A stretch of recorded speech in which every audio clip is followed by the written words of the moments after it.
예, 우리가 6월 한 달 동안 충계 특별 사경회를 진행을 하고 있습니다. 주제는 이스라엘의 구원과 코리아의 부르심, 이러한 주제를 갖고 녹주 동안 말씀을 전하도록 하겠습니다. 오늘은요, 지난주에 이어서 동방의 독수리라는 제목으로 말씀을 나누도록 하겠습니다. 여러분, 우리 예수님이 언제 재림하시냐? 영생을 주시기로 작정된 이방인의 충만한 수가 차야 됩니다.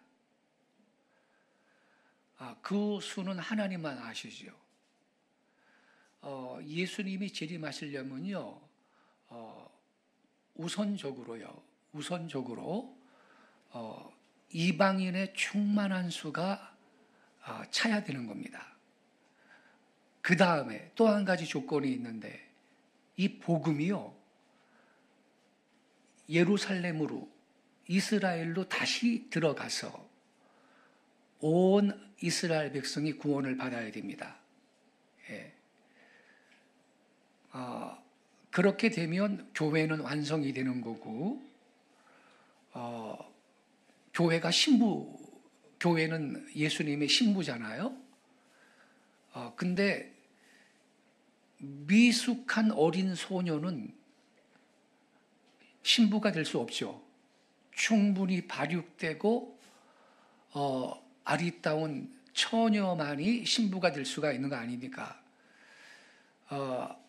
이방인의 충만한 수가 차고, 그리고 복음의 시발지인 예루살렘으로 이 복음이 다시 들어가서 온 이스라엘 백성이 구원을 받으면 비로소 교회는 충분히 발육된 아리따운 처녀가 되는 겁니다. 그래서 아름다운 신부가 만들어졌기 때문에 교회가 주님의 신부잖아요. 그래서 신랑 예수님이 재림을 하실 수가 있는 것입니다. 그래서 여러분, 이스라엘 백성이 구원받는 것은 중요한 것입니다. 예. 이제 오늘은 지난주에 이어서 동방의 독수리, 이러한 그 제목으로 말씀을 나누고 기도하겠습니다. 본문은 이사야 46장 10절부터 13절인데, 자, 본문 나왔죠? 저랑 한 절씩 교독하겠습니다. 제가 먼저 10절을 읽겠습니다. 내가 종말을 처음부터 고하며 아직 이루지 아니한 일을 옛적부터 보이고 이르기를 나의 모략이 설 것이니 내가 나의 모든 기뻐하는 것을 이루리라 하였노라. 내가 동방에서 독수리를 들으며 먼 나라에서 나의 모략을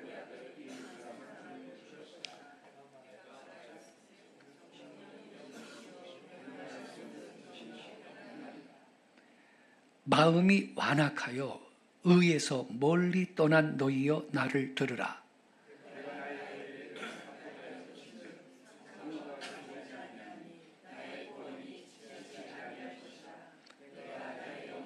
이스라엘을 위하여 구원을 시온에 베풀리라. 아멘. 여러분, 여기 먼저 12절을 보세요. 마음이 완악하여 의에서 멀리 떠난 너희여 나를 들으라. 마음이 완악해가지고 의에서 멀리 떠난 이 너희는 누구를 말할까요, 여러분? 누구죠? 13절에 답이 나와요. 이스라엘입니다. 이스라엘. 그래서 13절 맨 밑에 줄 봐요. 내가 나의 영광인 누구를 위하여? 이스라엘을 위하여 구원을 시온에 베풀리라, 이렇게 말했잖아요. 그러니까 여러분, 12절이 말하는 마음이 완악해서 의에서 멀리 떠난 이 너희라는 존재는 이스라엘을 가리키는 것입니다. 예.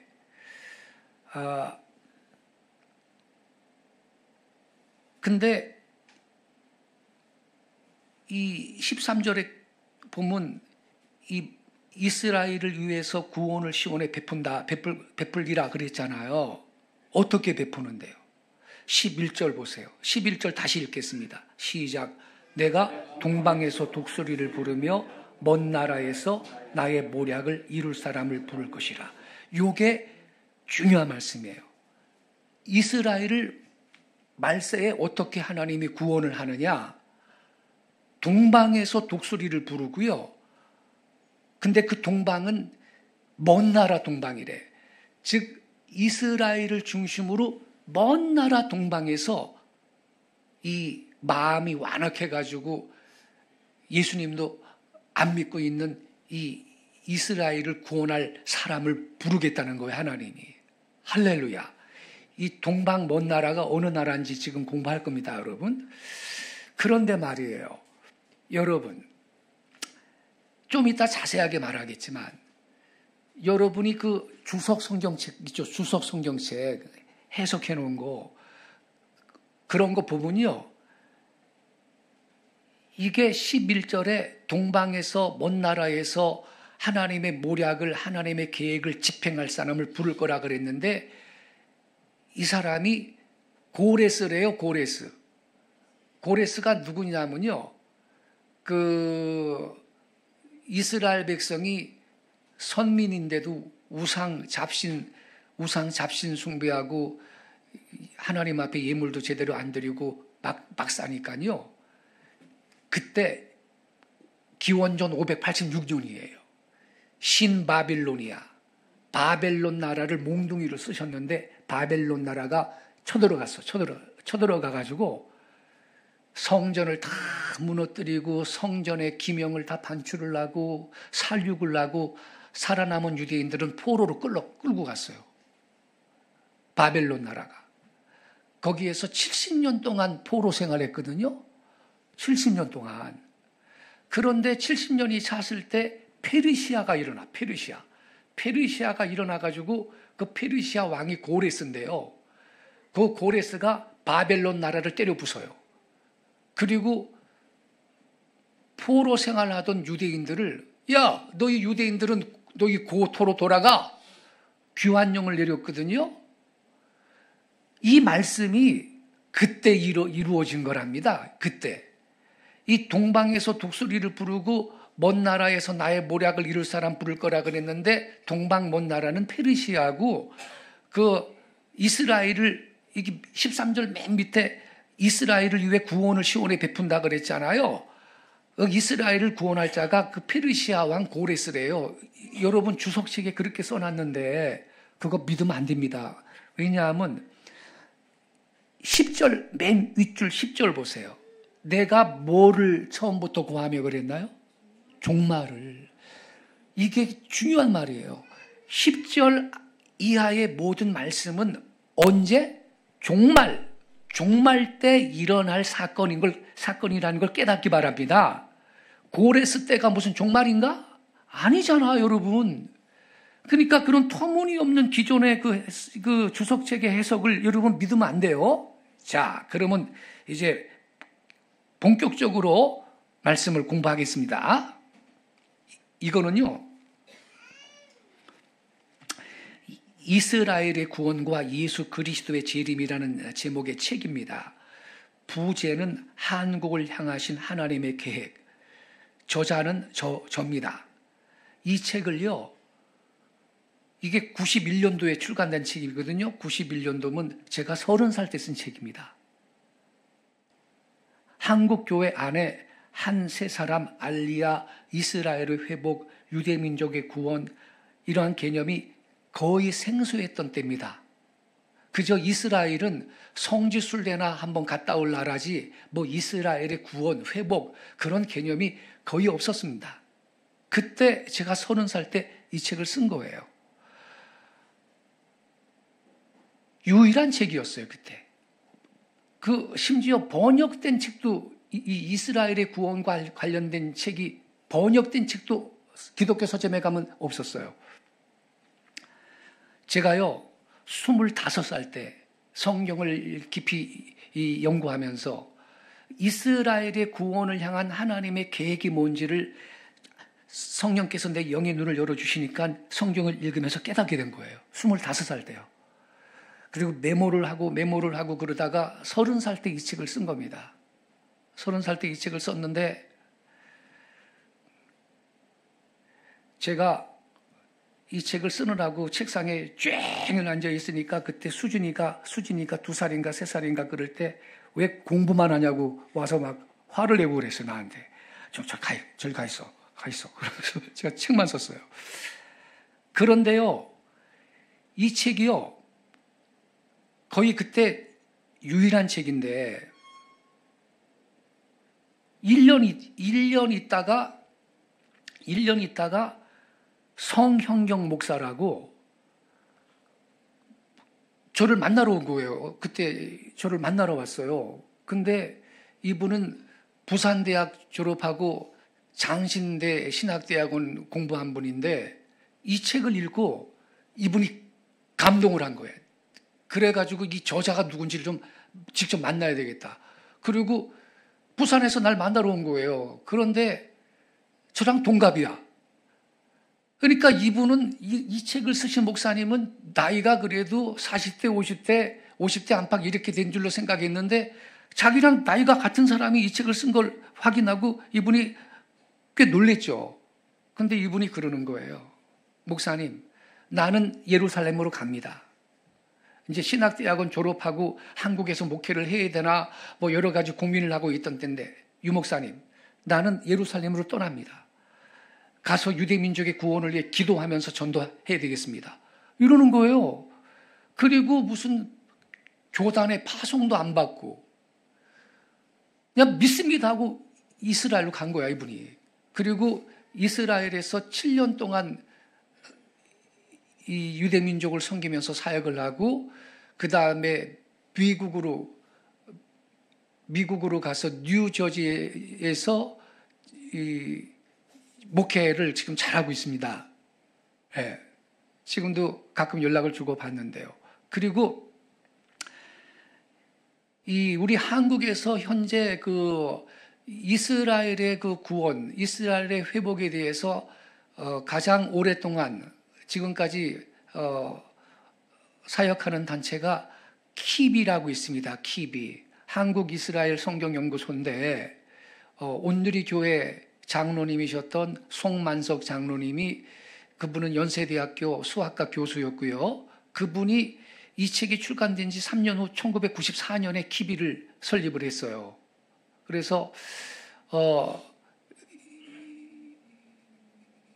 지금까지 이스라엘의 구원, 회복에 대한 메시지도 많이 나누고 정기적으로 기도 모임을 하는데 그분의 부인도 김혜리 교수라고 대학교 교수님인데 그분이 이 책을 본 거예요. 아, 한국인 목사님 중에 이런 책을 쓰신 분이 있구나. 왜냐하면 이 키비가 케이츠 인터레이트, 댄저스터, 마이클 브라운 같은 메시아닉 주라 그래요. 유대인인데 예수님을 믿는 분들.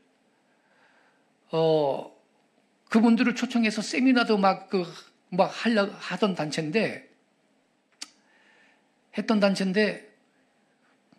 한국인은 이 이스라엘 구원에 대해서 말씀하신 분 없나? 여기에 의문을 품고 있다가 찾아낸 게 이 책인 거예요. 한 분 계시는구나. 그래가지고 저를 초청을 했어요. 온누리 교회의 한 홀에서 모임을 갖고 있는데 가서 이 책의 내용을 갖고 특강을 했죠. 깜짝 놀랐어요, 이 사람들이. 근데 그 다음 주에 연락이 또 왔어요. 한 번 도와달래요. 그래서 시리즈로 강의를 했어요. 김혜리 교수님이 부인이 이 책을 읽고 소개를 해가지고. 근데 이 책이요, 여러분, 많은 한국교회 성도들한테 이스라엘에 대한 영적인 안목이 열리도록 하는 통로로서 하나님이 이 책을 쓰셨습니다. 예. 근데 이 책이 한 8년쯤 지나가면서 이 출판사가 문을 닫았어요. 영세한 출판사라 문을 닫아가지고 책이 절판이 돼서 2009년도에 알이란 고개를 넘어 예루살렘으로, 밑에 그 보라색 글씨 보세요. 이스라엘의 회심과 구원은 왜 한국을 통해 이루어지는가?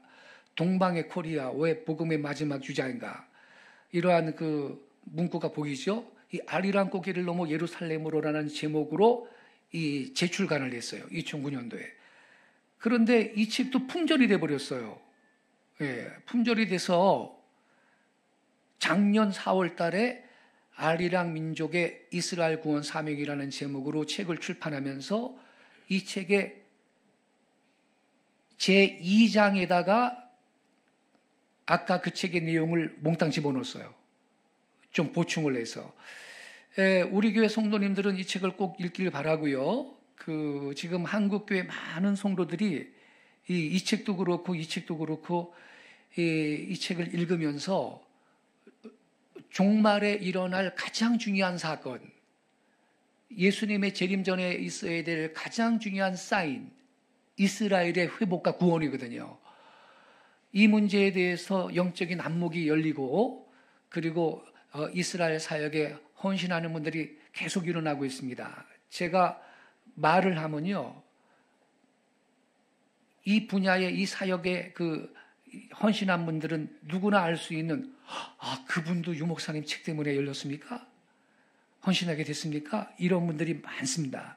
자, 그래서 오늘은요, 이 책에도 자세하게 있습니다만, 이 동방의 독수리, 이사야 46장 10절부터 13절 본문 말씀 중심으로 말씀을 공부하고 기도하겠습니다.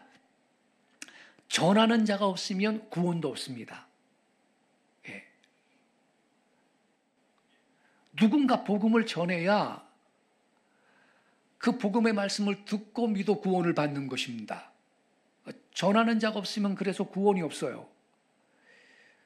유대 민족도요, 오직 복음으로만 구원을 받고요, 예수님을 그들의 메시아로 믿는 이 믿음을 통하지 않고는요, 이스라엘이 구원될 만한 다른 방법은 있을 수가 없습니다. 그러므로 이스라엘의 회심을 위해서 그들에게도 복음을 전할 전도자가 꼭 필요해요. 왜냐하면 믿음은 들음에서 나고요, 들음은 그리스도의 말씀으로 말미암기 때문입니다. 이걸 왜 제가 여러분 서론에서 강조하냐 하면 세대주의 종말론이라고 있는데, 이거 잘못된 종말론이에요. 뭐라고 그러냐면요, 그래, 유대인도 구원을 받긴 받는다. 언제 받느냐? 어떻게 받느냐? 예수님이 재림하실 때 공중에 재림하는 그 예수님을 보면서 즉각적으로 회심이 일어난대. 그거 거짓말입니다. 여러분, 그렇게 물리적으로 구원받는 거 아니에요. 유대인도요, 복음의 능력으로 구원을 받는 거예요. 예. 예수님이 재림할 때는요, 구원의 문이 닫히는 거고, 그때는 심판의 때인 거예요. 지금이 은혜의 때고요, 지금이 구원의 날이고요. 이 은혜의 때에 전파되는 복음을 끝까지 거부하면요, 예수님 재림하실 때는 구원의 문이 닫히는 거예요. 그때는 심판하러 오시는 거예요. 그러니까 그런 여러분 잘못된 종말론에 속지 마세요. 유대인도 구원받으려면 복음을 통해서만 구원받고, 그래서 그들한테도 전도자가 가서 복음을 전해야 되는 거예요. 예. 이건요, 유대인이나 이방인이나 차별이 없는 구원의 과정입니다. 자, 근거를 보시오. 로마서 10장 11절 12절 같이 읽겠습니다. 시작. 성경에 이르되 누구든지 저를 믿는 자는 부끄러움을 당하지 아니하리라 하니 유대인이나 헬라인이나 차별이 없습니다. 유대인하고 헬라인은 이방인을 대표하는 거예요. 이방인. 유대인이나 이방인이나 차별이 없다 그랬어요. 분명히. 누구든지 저를 믿는 자는, 예수님을 믿는 자는 부끄러움을 당하지 않고 구원받는데, 유대인은 빼고입니까? 유대인이나 헬라인이나 차별이 없다 그랬고요. 또 있어요. 로마서 1장 16절 같이 읽겠습니다. 시작. 내가 복음을 부끄러워하지 아니하노니 이 복음은 모든 믿는 자에게 구원을 주시는 하나님의 능력이 됨이라. 먼저는 유대인에게요, 그리고 헬라인에게로다. 봐요, 뭐라고 써 있어요, 여러분. 복음은 모든 믿는 자에게 구원을 주시는 하나님의 능력이 되는데 먼저가 여러분 이방인이 아니고 유대인입니다. 그러니까 유대인도 복음의 능력으로 구원받는 거예요. 아멘이십니까? 예, 사이비 종말론에 속지 마세요. 그래서 유대인도 구원시키려면 가서 전도해야 된다 이 말입니다, 여러분. 자, 그래서 바울은요, 유대인도 구원을 받으려면 그들에게도 반드시 복음 전도자가 보냄을 받아야 한다라고 지적을 했습니다. 어디서?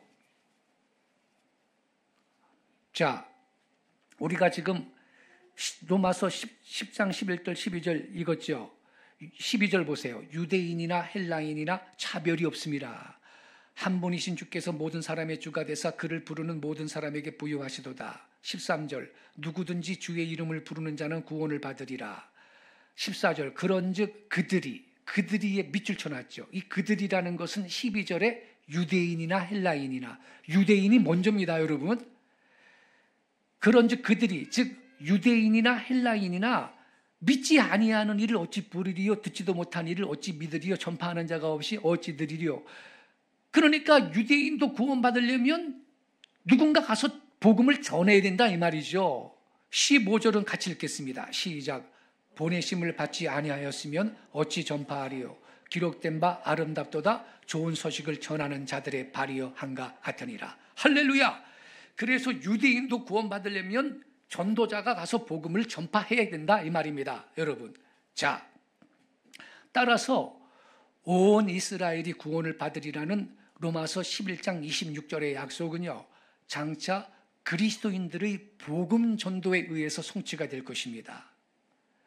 이에 관해서 조지 레드는요, 아래와 같이 설명을 했는데, 이 조지 레드가 누구냐면 미국의 플러 신학교의 신약 교수입니다.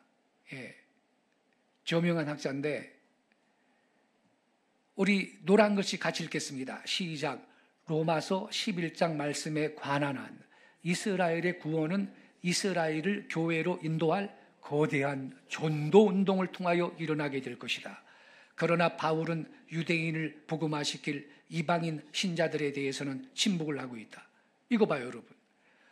이 레드 교수가 이스라엘의 구원은요, 그들을 교회로 인도할 전도운동, 거대한 전도운동을 통하여서 이스라엘 백성도 구원을 받게 될 거다. 이렇게 지적했잖아요.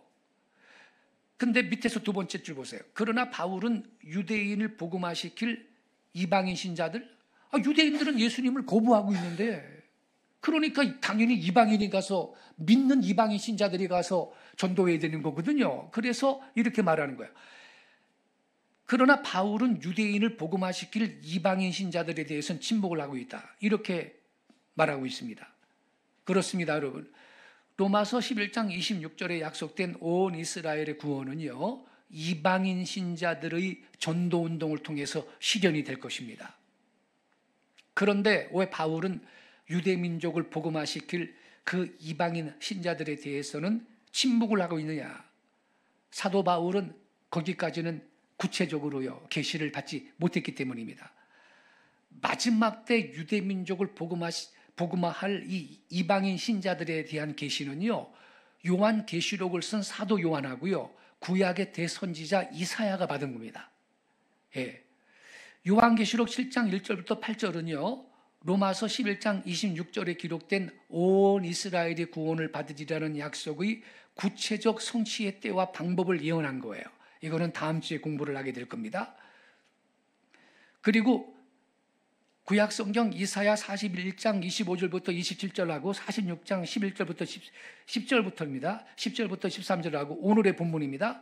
52장 7절, 55장 5절은요, 온 이스라엘이 구원을 받으리라는 로마서 11장 26절의 약속이 말세에 어떤 방식으로 누구를 통해 성취될 것인지 구체적으로 예언한 것입니다. 특히 이사야 46장 10절부터 13절은요, 오늘의 본문이에요. 마지막 때 예루살렘으로 복음을 가져갈 이방인 신자들의 지정학적 위치, 이게 중요한 말이에요. 지정학적 위치를 자세히 예언하고 있습니다. 어디? 예루살렘에서 아주 먼 동방의 나라입니다. 보세요, 여러분. 오늘의 본문 11절. 내가 어디에서요? 동방에서 독수리를 부르는데, 가까운 나라 동방이 아니고 먼 나라 동방에서 이스라엘을 구원하려는 하나님의 모략, 하나님의 계획을 집행할 사람을 하나님이 부르겠다는 거야. 그럼 이 동방의 먼 나라가 어느 나라냐? 이 시간에 찾아내자 이 말입니다, 여러분. 먼저 여기 12절 보세요. 12절, 13절부터 먼저 해석을 할게요. 12절에 마음이 완악하여 의에서 멀리 떠난 너희여 나를 들으라. 이걸 잡으세요. 여기에서 의란 누구를 뜻한다고요? 예수 그리스도. 왜냐하면 로마서 3장 22절 같이 읽겠습니다. 시작. 곧 예수 그리스도를 믿음으로 말미암아 모든 믿는 자에게 미치는 하나님의 의인이 차별이 없느니라. 봐요. 예수님이 하나님의 의라고 써 있죠? 그러니까 마음이 완악하여 의에서 멀리 떠난 너희여, 이 말은 마음이 완악해가지고 예수님을 거부하고 예수님을 멀리하고 있는 너희 유대인들아, 이 말이에요, 여러분. 거기 밑에 로마서 10장 2절 3절도 보세요. 4절까지. 내가 증언하노니 그들이 하나님께 열심히 있으나, 그들은 유대인들입니다. 올바른 지식을 따른 것이 아니니라. 하나님의 의를 모르고, 하나님의 의 잘 보셔야 돼요. 하나님의 의를 모르고 자기 의를 세우려고 힘써 하나님의 의에 복종하지 아니하셨느니라. 4절은 같이 읽겠습니다. 시작. 그리스도는 모든 믿는 자에게 의를 이루기 위하여 율법의 마침이 되시느니라. 할렐루야. 그러니까 마음이 완악하여 의에서 멀리 떠난 너희여, 이 의는 누구예요? 예수님. 마음이 완악해서 예수님을 거부하고 배척하고 있는 너희 유대인들아, 내 말 이제 들어, 이 뜻입니다, 여러분. 아시겠죠? 자, 그리고 여기 12절에 마음이 완악하여 의에서 멀리 떠난 너희여, 이 완악하여, 여기 잘 보세요. 마음이 완악하여라는 말은요, 유대인들이요 완고하게 복음을 거부하고 있는 상태를 가리키는 거예요. 성경에 써 있어요. 로마서 11장 25절에 이 비밀은 이방인의 충만한 수가 들어오기까지 이스라엘의 더러는 완악하게 된 것이라, 이렇게 써 있어요. 이방인의 충만한 수가 들어오기까지 어디로? 교회로, 하나님의 나라 안으로. 이방인들이 충만하게 구원받고 하나님의 나라 안으로 들어올 때까지는 이스라엘의 더러는 마음이 완악하다는 거예요. 그래서 예수님을 거부한다는 거죠. 또 밑에 로마서 11장 7절 같이 읽겠습니다. 로마서 11장 7절은 시작. 그런즉 어떠하니요? 이스라엘이 구하는 그것을 얻지 못하고 오직 택하심을 입은 자가 얻었고 그 남은 자들은 완악하여졌느니라. 이거 봐요. 그래서 이 12절에 마음이 완악하여 의에서 멀리 떠난 너희여 나를 들으라, 이것은 이 유대인들이 완고하게 복음을 거부하고 있는 영적인 상태를 가리키는 거예요. 그런즉 이사야 46장 12절에 기록된 마음이 완악하여 의에서 멀리 떠난 너희여 나를 들으라, 이 말씀은 다음과 같은 뜻입니다. 우리 노란 글씨 두 줄 같이 읽겠습니다. 시작. 마음이 완악하여 예수 그리스도에게서 멀리 떠나 있는 이스라엘아, 나에게 청종하라. 할렐루야. 주님이 그렇게 지금 말씀하고 있는 겁니다. 자, 그 다음에 왜 그럼 여러분 하나님은 여기에서 이스라엘 백성을 향해 내게 청종하라 이렇게 말씀하시느냐? 그 이유가 13절에 있는데요, 그들에게 구원을 베풀려고 하신다는 거예요. 자, 13절 같이 읽겠습니다. 시작. 내가 나의 의를 가깝게 할 것인즉 상거가 멀지 아니하니 나의 구원이 지체치 아니할 것이라. 내가 나의 영광인 이스라엘을 위하여 구원을 시온에 베풀리라. 봐요, 여러분. 여기에서 하나님이요. 하나님이 내가 나의 의를 가깝게 할 것인즉. 그러니까 이건 하나님의 의죠. 하나님의 의.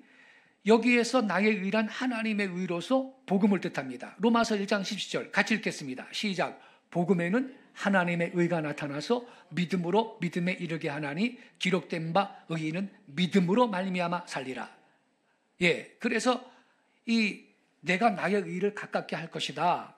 이것은 하나님의 의로서 복음을 뜻하는 겁니다. 그러니까 이스라엘 백성들이 구원받도록 복음을 너희들한테 전할 사람들을 보내주겠다. 이 말씀을 하고 있는 거예요. 주석학자 박윤선 박사는요, 13절을 다음과 같이 설명을 합니다. 여러분, 이분은요, 한국인으로서는 최초로 창세기부터 요한계시록까지 성경 전체 주석책을 써낸 분입니다. 이분이. 예, 총신대학 신학대학원에서 교수하신 분이고 부산 고신대학에서도 교수하신 분입니다. 예. 근데 이분이 주석책, 그가 쓴 주석책 이사야서에서 이렇게 말하고 있어요. 13절을 이렇게 설명하고 있어요. 사람은 하나님에게서 멀어지기를 힘쓰나 하나님은 그로 더불어 가까워지시기를 원하신다. 그가 의의를 가지시고 우리에게 가깝게 오심은 필경. 누구? 예수님이요. 고레스? 고레스 아니에요. 고레스. 예수 그리스도로 말미암아 완성되었다. 그는 우리의 공로 유무를 보시지 않고 우리 구원의 대가가 될 하나님의 의의를 친히 가지고 오신다. 그러므로 누구든지 그리스도를 믿고 하나님의 의의를 내 것이라고 하기만 하면 그대로 되어진다. 이렇게 설명을 하셨고요. 그리고 기독 교문사에서 나온 베이커 성경 주석이라는 게 있는데 이거 아주 권위 있는 주석책인데 여기도 보면요. 내가 이스라엘을 위하여 구원을 시온에 베풀리라는 이 말씀이요. 그리스도에 의해서 성취되는 예언으로 설명하고 있어요. 고레스 아니라니까 여러분. 노란 것이 잘 보세요. 우리는 본문의 성취를 입증할 수 있는 자료를 충분히 갖는다. 의인은 하나님께서 가깝게 하리라고 약속하시는 구원이다. 이것은 고레스? 아니에요. 그리스도의 중재를 통해 주어지는 가장 성실한 묘사이다. 왜냐하면 그것은 하나님이 우리를 구출하기 위해서 마련함과 동시에 그 자신의 명예를 위해서 마련한 의외로의 구원이기 때문이다. 이렇게 예수님에 의해 성취되는 예언으로 13절을 이렇게 설명을 하고 있잖아요, 여러분. 자, 그리고 계속 이 베이커 성경 주석에 이렇게 말하고 있어요. 그리고 구원은 그것이 하나님이 의의 판단자이신 한 공정하시리라는 것을 규정하고 있기 때문에 모든 사람의 의이다. 뿐만 아니라 그것이 인간이 그 자신의 노력에 의해서 얻을 수 없는 의를 인간에게 전달해 주기 때문에 단연코 하나님의 의이기도 하다. 이렇게 잘 설명했어요. 자, 그래서 여러분 여기 13절을 다시 보세요. 내가 나의 의를 가깝게 할 것인즉 상거가 멀지 아니하니 나의 구원이 지체치 아니할 것이라. 내가 나의 영광인 이스라엘을 위하여 구원을 시온에 베풀리라. 이 말씀은 여기에 기록된 의란 예수 그리스도로 말미암아 완성된 하나님의 의인 것입니다. 그러므로 12절, 13절 전체의 뜻은 뭐냐? 하나님께서요, 마음이 완악해서 예수 그리스도를 멀리 하고 있는 이스라엘 백성들에게 복음을 가까이 가져가셔서 그들을 구원하겠다라는 말씀인 것입니다. 12절에 있는 의에서 멀리 떠난 너희여라는 구절과 13절에 나의 의를 가깝게 니어 가깝게 할 것인즉이라는 구절은요, 대꾸를 이루는 말씀입니다. 예. 12절 마음이 완악하여 의에서 멀리 떠난 너희여 나를 들으라. 근데 하나님은 내가 나의 일을 가깝게 해주겠다. 그래서 구원을 베풀겠다. 이렇게 말하고 있지 않습니까, 여러분? 그러면 하나님은 어떻게 유대인들이 복음을 듣고 구원을 받게 할 것이냐? 그 구체적인 하나님의 계획이 11절 말씀이다 말이에요. 11절 이게 중요한 거예요. 이게 요절입니다. 요절. 11절 다 같이 읽겠습니다. 시작. 내가 동방에서 독수리를 부르며 먼 나라에서 나의 모략을 이룰 사람을 부를 것이라. 내가 말하였은즉 정령 이룰 것이요 경영하였은즉 정령 행하리라. 자, 여기에서요, 여러분 성경책 갖고 계세요? 동방이라는 말하고 먼 나라, 요 두 곳에 밑줄을 딱 쳐놓으셔야 돼. 이게 중요한 말이에요.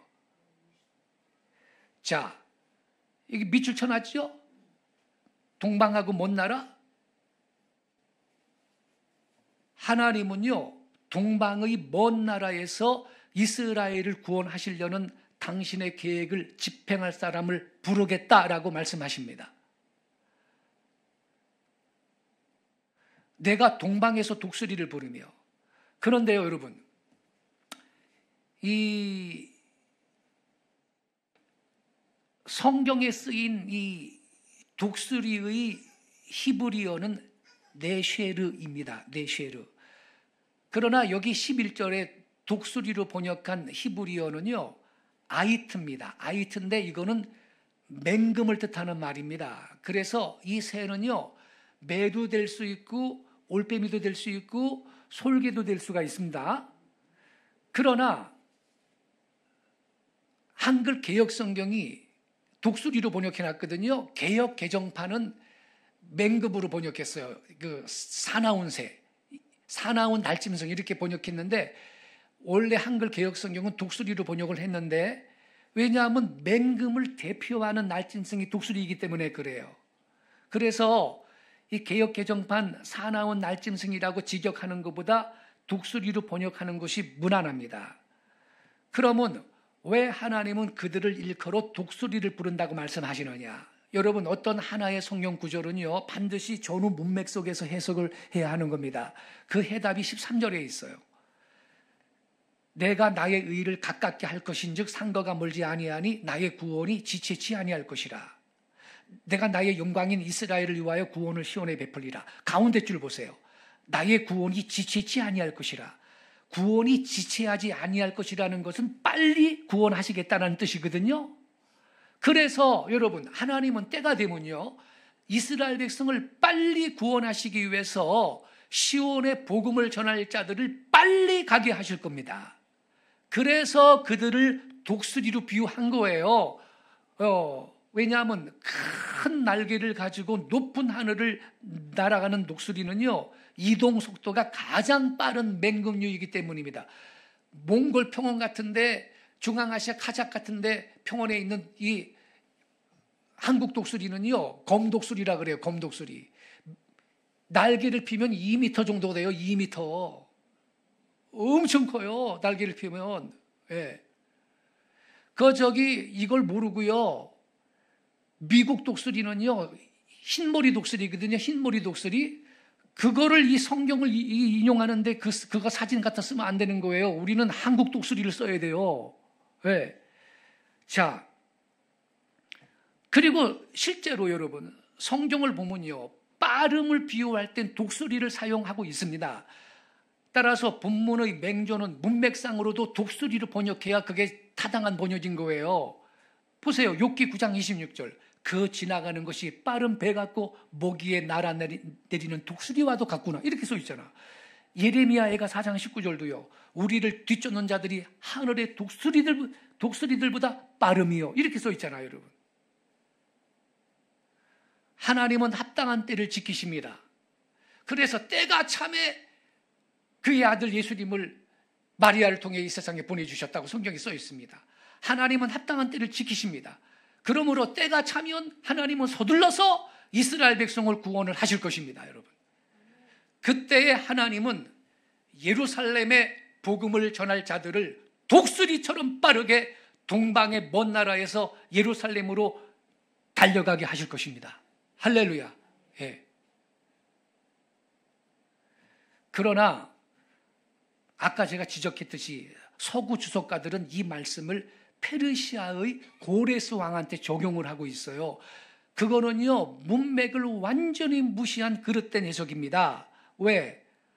10절에 종말을 고하며라고 전제했기 때문입니다. 고레스 시대가 종말에 띄었습니까, 여러분? 아니잖아요, 여러분. 보세요, 여기 10절. 내가 종말을 처음부터 고하며라고 미리 전제해놓고 지금 하나님께서 11절, 12절, 13절을 말씀하고 있는데 서양 주석학자들이 이게 고레스 때 이루어진 거래, 말도 안 되는 해석인 거예요. 그런데 한국의 수많은 목사님들이 그리고 심지어 신학교 교수들조차도 무비판적으로 서양 선생님들이 하신 말씀이니 그러면서 그걸 그대로 베껴서 가르치는데 그러면 안 됩니다. 이 예언의 말씀은요, 마지막 때 독수리 같은 존재인 동방의 먼 나라에 의해서 송치가 될 것입니다. 독수리 같은 존재인 동방의 먼 나라. 여러분, 지금 말했듯이 독수리는 이동 속도가 빠르다 그랬잖아요. 빠르다 그러면 독수리인데 우리 한국 그러면 빨리빨리 민족인 거 아시죠? 예, 빨리빨리. 국제 전화할 때도 우리 넘버가 뭔지 알아요? 8입니다. 82. 빨리예요, 빨리. 할렐루야. 그걸 어떻게 알아냈는지 우리를 빨리라고 해놨어.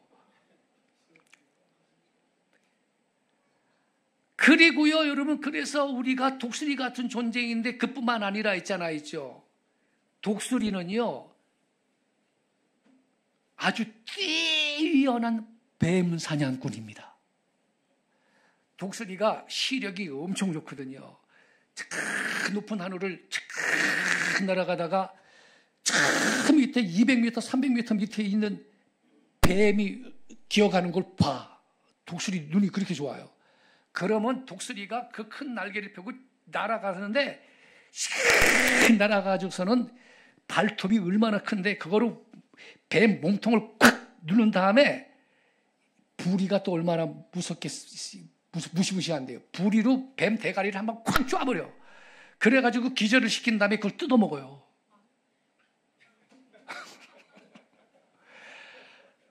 아무튼 코브라든 무슨 뱀이든 독수리 눈에 걸렸다 그러면 그는 끝난 거야, 그건. 독수리는 유능한 뱀 사냥꾼인데 여러분, 성경에서 뱀 그러면 마귀를 상징하는 거예요. 옛뱀 마귀. 그래서 여러분, 말세에는요, 우리 한국은 독수리 같은 존재인데 동방의 먼 나라, 원수 마귀 나라에 아주 치명타를 가할 민족이 한국인 걸 깨닫기 바랍니다. 할렐루야. 이것은 이미 현재 진행형입니다. 왜냐하면 지금 미국 다음으로 전 세계 선교사를 많이 파송하고 있는 나라가 한국입니다. 그러니 사탄의 입장에서는 한국 사람만 생각하면 두통이 오는 거야, 사탄은.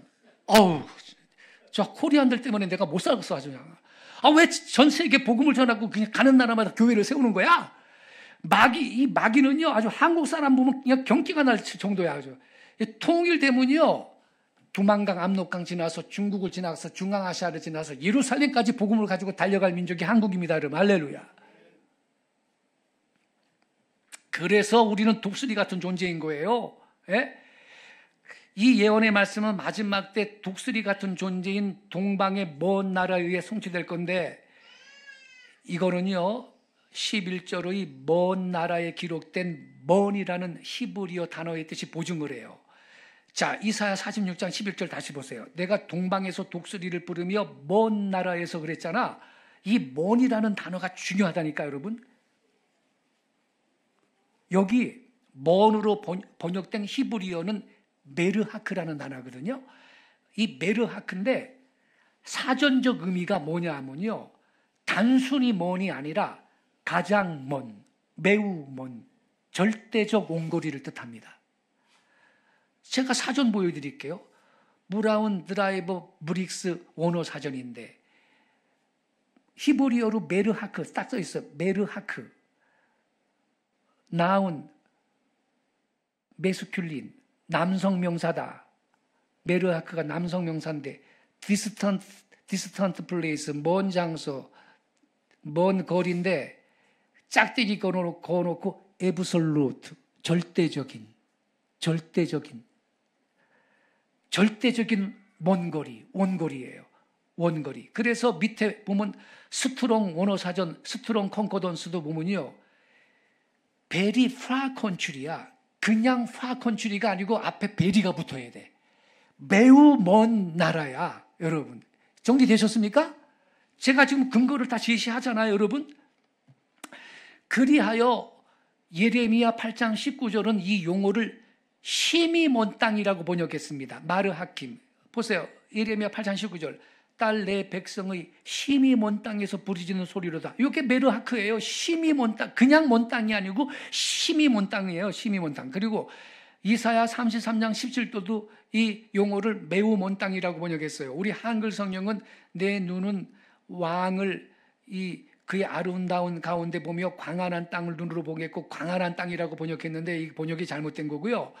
여기에 광활한은요, 난하주에 보면 매우 먼이라고 표기가 돼 있어요. 개역 개정판도. 예? 그래서 여러분 영어 성경 킹제임스 버전은요, 매우 멀리 떨어진 땅, very far off, the land that is very far off라고 이렇게 번역을 했어요. 그냥 far가 아니에요. very far예요. very far.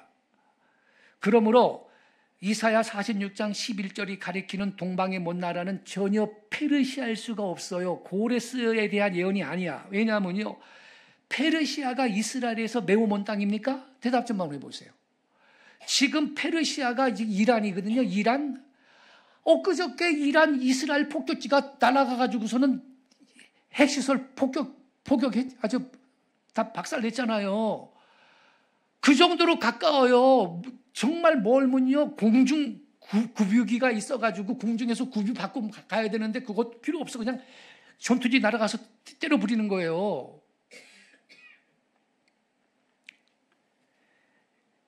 페르시아가 예루살렘에서 심히 먼 그 땅이냐고요? 아니거든, 여러분. No, never. 그리고 당시의 고레스의 본거지는요, 이 이스라엘 땅에서 요즘보다 더 큰 거리예요. 페르시아는 결코 매우 먼 땅이거나 심히 먼 땅이 아니었습니다. 이게 당시에 고레스의 그 본거지가 동남쪽에 있었거든요. 동남쪽에 동그랗게 표시되어 있는 페르시아 이렇게 써 있죠. 왼쪽에 보면 예루살렘 보이죠. 이게 무슨 먼 땅입니까? 멀지 않아요, 여러분. 그렇다면 우리는 어느 나라를 지목해야 하느냐? 코리아입니다. 할렐루야. 극동아시아의 한국이 가장 먼 동쪽에 있는 나라이기 때문이에요. 이거는요, 객관적인 사실입니다. 논란의 여지가 추호도 없어요. 결코 아전인수격 해석이 아니에요. 극동의 한반도는요, 메르하크의 사전적 의미, 가장 먼, 매우 먼, 절대적 원거리에 부합하는 바로 그 땅입니다. 코리아! 지도 보세요, 여러분. 가장 멀지요? 가장 원거리에 있는 땅이지요? 그러면 이때쯤 되면 꼭 질문이 와요. 어디 가서 특강을 하면요. 질문 있습니다. 일본이요, 일본. 일본이 더 멀지 않습니까? 이런 질문이 와. 그래서 제가 대답을 해드리지. 자, 우리는 이사야 46장 11절에 예언한 동방의 먼 나라를 극동아시아의 대한민국이라고 단정할 수가 있는데 이게 동방의 독수리 코리아입니다. 예루살렘까지 마지막 때가 참은 복음을 가지고 신속하게 날아갈 겁니다. 할렐루야. 그런데 일본이 더 멀지 않느냐? 이런 질문이 있거든요. 섬나라 일본은 거론할 필요가 없어요. 왜냐하면 하나님께서요, 섬들아 네 앞에 잠잠하라 미리 말씀했기 때문에 그래요. 이사야 41장 1절 2절 같이 읽겠습니다. 시작. 섬들아 네 앞에 잠잠하라. 민족들아 힘을 새롭게 하라. 가까이 나아오라. 그리고 말하라. 우리가 서로 재판자리에 가까이 나아가자. 누가 동방에서 사람을 일깨워서 공의로 그를 불러 자기 발 앞에 이르게 하였느냐.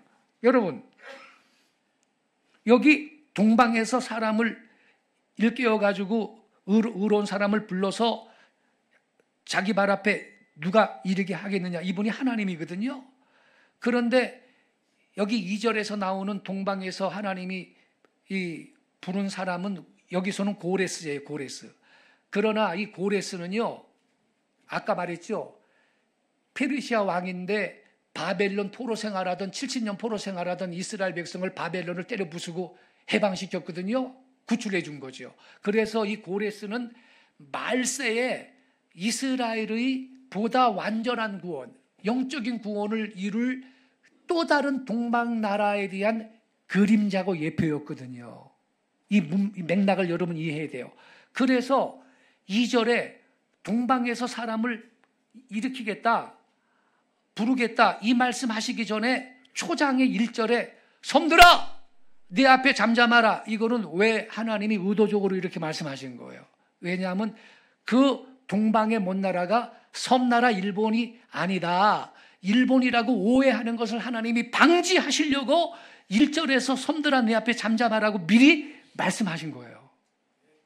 하나님이 이렇게 철저하신 분이에요. 자, 그럼 왜 섬들아 내 앞에 잠잠하라 말씀하셨나? 여기 잘 보셔야 돼요. 유대인들은요, 여러분 아시죠? 2차 세계대전 당시에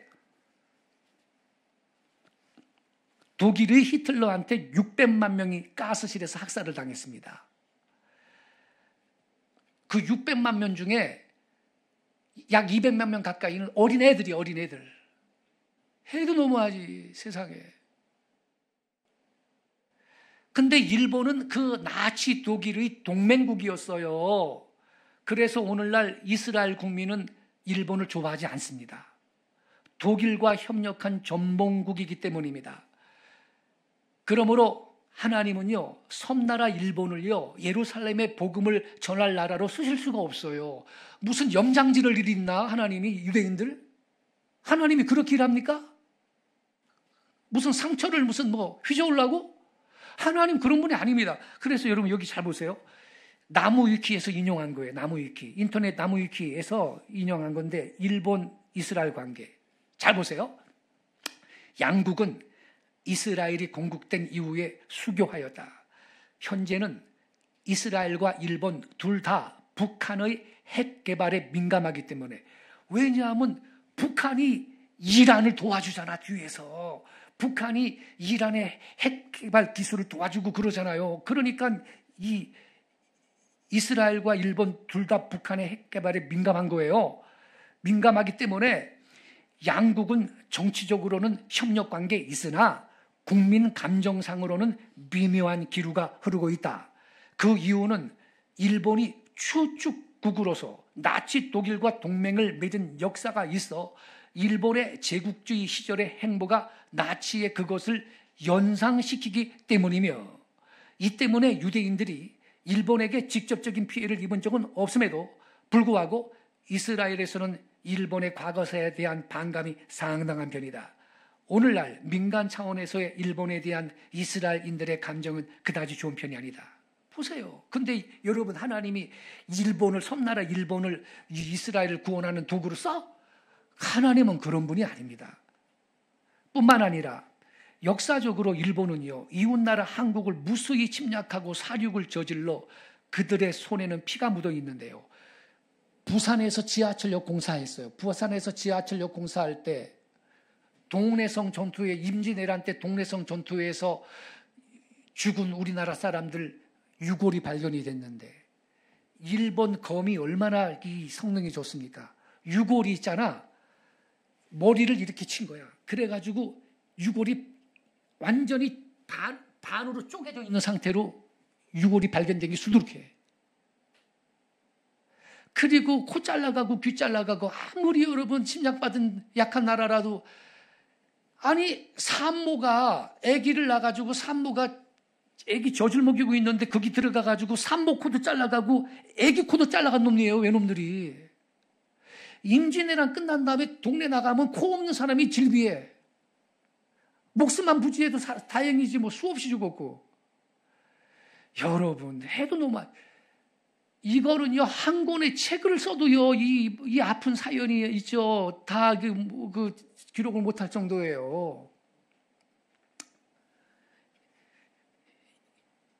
일제시대도 그렇고.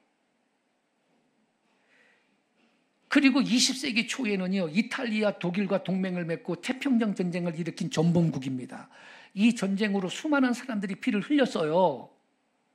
하나님은요, 손에 피가 묻어 있는 자들을 쓰시지 않습니다. 거룩하신 하나님이 이 세상의 그 많은 나라들 중에 하필 전범국을 마지막 주자로 쓰신다는 말입니까? 그러한 발상은 의로우신 하나님을 만홀히 여기는 발상입니다, 여러분. 그래, 여러분, 일본, 이스라엘 유대인들이 말이죠, 일본 별로 안 좋아한다 그랬죠? 지금 이스라엘 가보세요, 여러분. 거리에 텔아비브고 예루살렘이고 거리에 굴러다니는 자동차 보세요. 일본 차 있는 줄 아세요? 없어요. 그럼 독일 차는 더 없어요. 독일 차를 미쳤어요. 독일이 600만 명을 가스실에서 죽였는데 독일 차가 아무리 성능 좋다고 독일 차 쓰겠습니까? 우리 같아도? 독일 차는 더 없고 쑥 굴러다니는 자동차는 기아차, 현대차입니다. 할렐루야. 한국 사람 좋아해요, 이스라엘이. 예. 그래, 여러분, 우리가 알아야 돼. 그래서 동방의 먼 나라는 일본이 아니고 코리아다, 이 말입니다. 이사야 52장 7절은 바로 그 이방인 전도자들이 아름다운 발길을 회화적인 표현 방식으로 예언한 거예요. 지난주에 이거 잠깐 설명했죠. 52장 7절 같이 읽겠습니다. 시작. 좋은 소식을 전하며 평화를 공포하며 복된 좋은 소식을 가져오며 구원을 공포하며 어디를 향하여? 시온을 향하여. 이스라엘이야. 예루살렘. 이르기를 네 하나님이 통치하신다는 자의 산을 놓는 발이 어찌 그리 아름단가.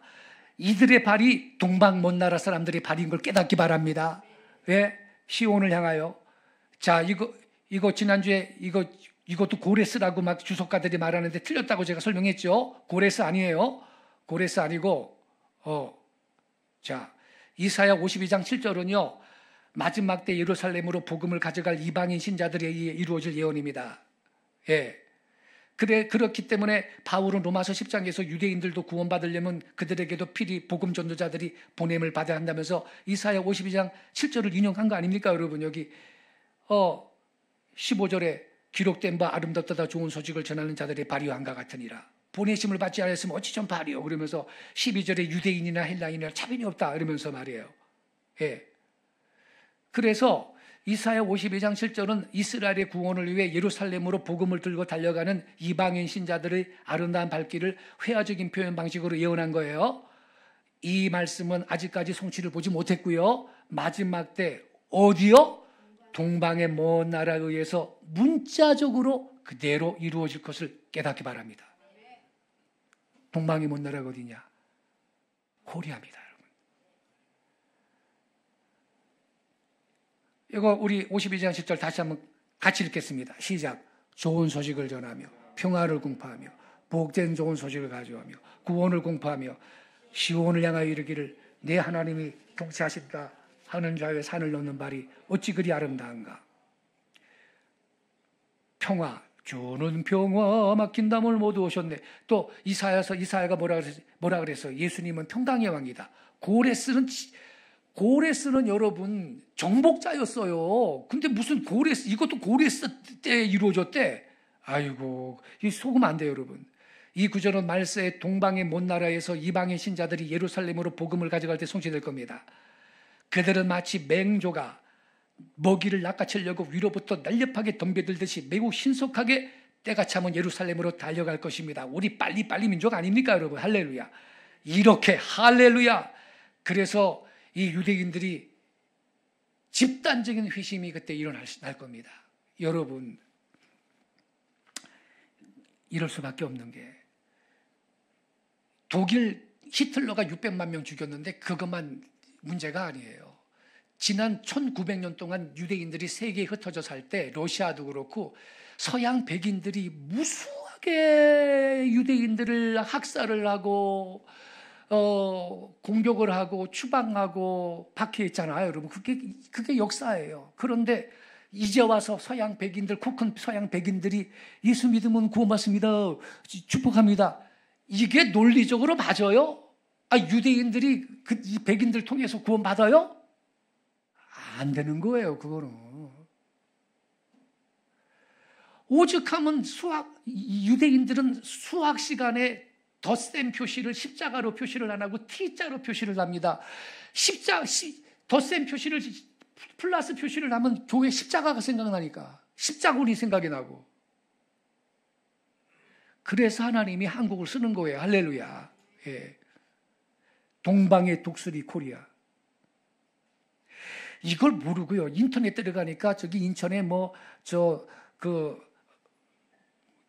김진수 성경 많이 소개하는 어떤 목사님이 동방의 독수리가 원어상 아니고 무슨 뭐 맹금류인데 뭐 어쩌고저쩌고 조롱하듯이 얘기를 하는데, 지금 여러분 제가 설명하는 거 들었죠? 독수리로 번역해야 타당하다고. 그런 유튜브에서 여러분이 어떤 설교 영상 들을 때 분별해서 들으셔야 돼요, 여러분. 그래서 이게 예수 전도단에서 번역된 노래인데, 이게 1980년대에 이게 많이 불렀죠. 그런데 좋은데 포인트가 빠진 거야. 시온을 향하여. 근데 시온이 빠졌잖아. 복음 들고 산을 넘는 자들의 발길 아름답고도 아름답도다. 평화 전하며 복된 소식을 외치네. 주다수 리시네 주다수 리시네 주다수 리시네.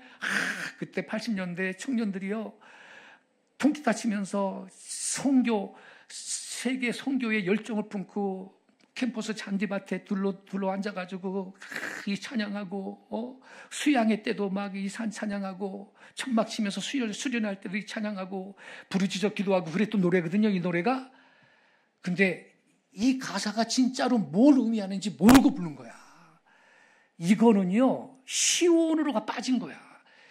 그러니까 여러분은 앞으로 이 노래를 부를 때는 두 나라를 기억하면서 불러야 돼요. 첫째는 이스라엘이고 둘째는 코리아야. 할렐루야.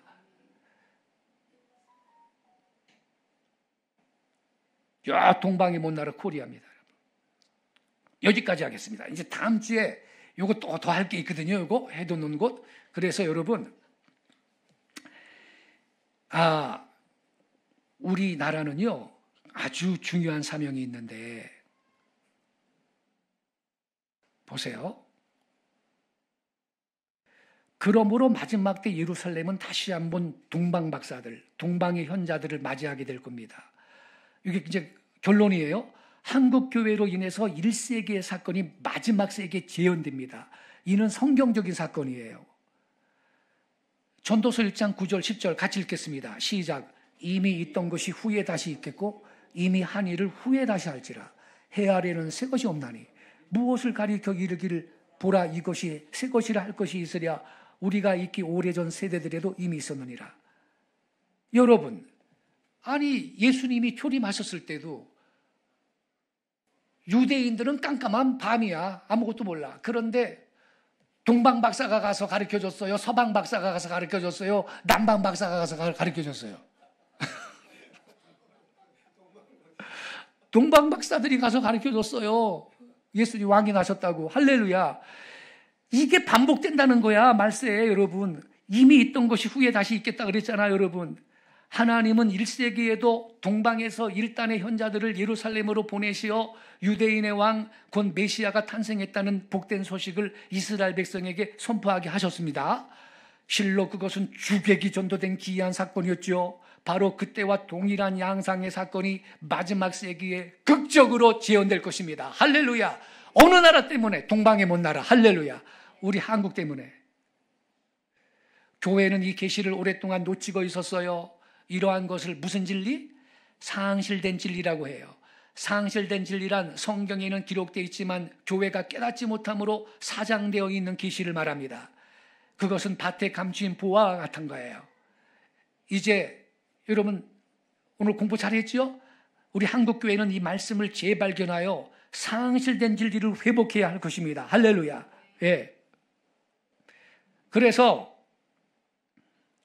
장차 말세에 예루살렘까지 서쪽으로 복음 들고 달려갈 이 극동아시아의 우리 코리아는 세계 선교의 마지막 주자예요. 왜? 복음 전도의 마지막 과제로서의 땅끝은 어디? 이스라엘이기 때문입니다.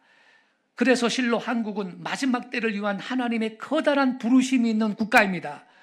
영생을 주시기로 작정된 이방인의 충만한 수가 차고 최종적으로 온 이스라엘이 구원을 받으면 예수님이 비로소 재림하십니다. 즉 다시 오실 주님의 길을 수축할 거룩한 민족이 동방의 우리 한국 백성인 걸 자각할 수 있기를 바랍니다. 우리 교회는 마지막 때 예루살렘 땅끝까지 능히 복음을 전하여 로마서 11장 25절 26절에 약속된 이스라엘의 종말론적 구원을 실현시킴으로써 하나님의 인류 구원사를 완수할 민족입니다. 바로 이것이 구원사에서 우리 한민족이 차지하고 있는 특별한 위치인 것입니다. 우리나라는요, 종말론적으로 성경 예언에서 대단히 중요한 위치를 점하고 있는 것입니다. 그래서 여러분, 자세한 건 아까 제가 쓴 책 보여드렸죠. 그거를 읽고 깊이 말씀을 공부하시기 바랍니다.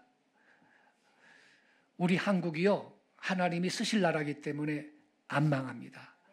말씀 붙들고 열심히 기도하세요. 예. 고난은 있을 망정 이 나라는 안 망할 겁니다. 예. 안 망할 거고요. 우리나라 군사력은 현재 세계 6위. 온 세상 나라들이 K-뷰티, K-팝, K-드라마, K-무비, 아무튼 K-푸드, 심지어 무기류까지도 K-방산, 탱크도 무슨 포탄도 한국한테 좀 달라고 다 애고를 할 정도니까 통일된 다음에는요, 우리는 G2로 가는 겁니다. 할렐루야. 예, G2로 가요. 우리 손자들 어른 되고 50대, 60대 되고 그럴 때 정말 괜찮은 시대에 살 겁니다, 여러분. 우리 민족 소망이 있어요. 할렐루야. 동방의 독수리. 할렐루야. 마귀 세상에 아주 박살을 내버리는 거야. 그냥 독수리야. 할렐루야. 예배팀 나와주세요. 이 말씀을 우리가 묵상하면서 우리 찬송 부른 다음에 통성으로 한번 우리 한국교회를 위해서, 이 나라를 위해서, 이 나라 부흥을 위해서, 그리고 이스라엘을 축복하면서 기도하는 시간 갖겠습니다. 찬송. 어둠 밤 마음의 장교. 오늘 말씀하고 딱 맞는 찬송가가 성경에 있어요. 몇 장이냐면 582장입니다. 582장. 그런데 참 재미있는 건 이 582장은 찬송가에 있는데 예수님, 성령님, 하나님 이런 단어는 하나도 안 나와. 그런데도 찬송가요. 자, 582장입니다.